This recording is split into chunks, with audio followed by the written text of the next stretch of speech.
नमस्कार आपण समस्त को जुलिस कुकिंग एंड लाइफस्टाइल को बहुत बहुत स्वागत। आज मैं बन बहुत टेस्टी आंबुल राई। आशा करुच्छे आपण ये वीडियोटी बहुत भल लगे और जदि भल लगे प्लीज ये वीडियोटी को लाइक करेंगे, निज सांगसाथी मान सहित शेयर करेंगे और कमेंट बॉक्स में जाकि निश्चय कमेंट करेंगे। तो जदि आपण मैंने मो चैनल को नुआ विजिट कर प्लीज मो चैनल टी सब्सक्राइब करने और पाखे आसुवा बेल आइकन टी प्रेस करने। यह फल मो वीडियो अपलोड कले आपण तार प्रथम नोटिफिकेशन पाइपर। ताहले चलते स्टार्ट करना आज रेसिपी। तो आंबुल राई करने मुझे नहीं जाइए कि आंबुल या मो पानी भिजे 10 मिनिट पर्यंत छाड़देवी। एठी नहीं कि सीझा बुट, कोरा नड़िया आठी सोरिष बटा करेंगे से कला सोरिष, धरा सोरिष, सुखिला लंका, जीरा आ अल्प टिके पान मधुरी। तो ये सबू को आम एना पानी रे भिजेकी 10 मिनिट पर्यंत छाड़ीदबा आउे आम ग्राइंडिंग करनबा।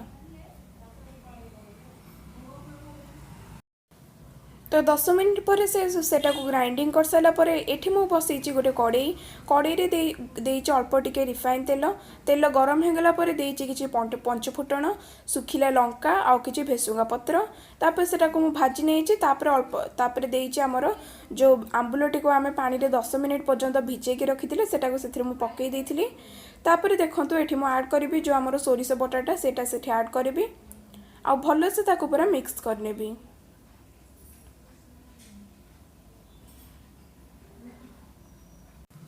टिके हल्दी पाउडर, तापर आम जो बुट को सिझे की रखी थे सेटा को सेथिरे मु ऐड करनेबी आ भलो से ताको पूरा मिक्स करनेबी।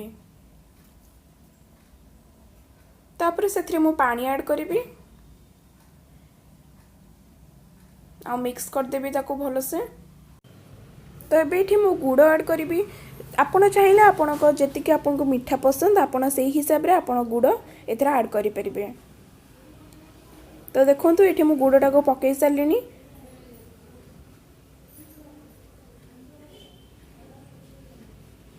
तापर मुझे पकेबी किछि कोरा नड़िया,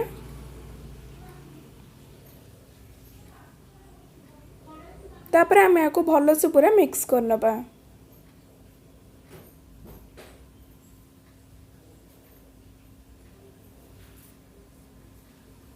तापर आम गुड़टा से मेल्ट हाँपे आम 5 मिनिट पर्यंत छाड़ीदेबा।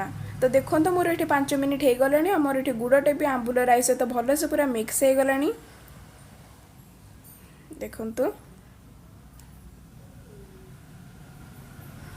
तापर एठु मु पकेबी किछि भजा जीरा लंका गुंड।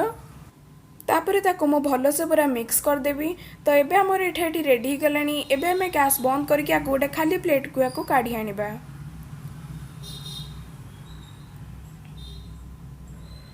तो बर्तमान आम रेडी गला बहुत ही टेस्टी आंबुल राई।